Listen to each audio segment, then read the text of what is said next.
एक होता है मुसलमान, एक होता है मोमिन, दोनों में बड़ा फर्क है। देखिए मुसलमान तो हम हो गए विरासत के तौर पर, हमारे माँ बाप मुसलमान थे, हम भी मुसलमान। तो मोमिन तो ऐसे विरासत में नहीं बनता आदमी। आलतिल आराबु आमन्ना कुल लम तुमिनु वलाकिन कुलू अस्लमना, सूरह हुजरात की आयत नंबर 14।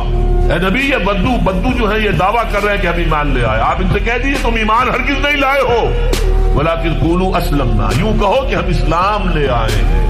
वलम्मा यदखुलुल ईमानु फी कुलूबिकुम, अभी तक ईमान तुम्हारे दिलों में दाखिल नहीं हुआ। इन्नमल मोमिनून अल्लज़ीना आमनू बिल्लाहि व रसूलिही सुम्मा लम यरताबू, मोमिन तो सिर्फ वो हैं जो ईमान लाए अल्लाह पर, उसके रसूल पर, फिर शक में हरगिज नहीं पड़े, यकीन वाला ईमान हो गया। वजाहदू बिअमवालिहिम व अनफुसिहिम फी सबीलिल्लाह, और फिर उन्होंने जिहाद किया अल्लाह की राह में, अपने मालों से भी अपनी जानों से भी। उलाइका हुमुस सादिकून, सिर्फ ऐसे लोग सच्चे हैं अगर वो कहें कि हम मोमिन।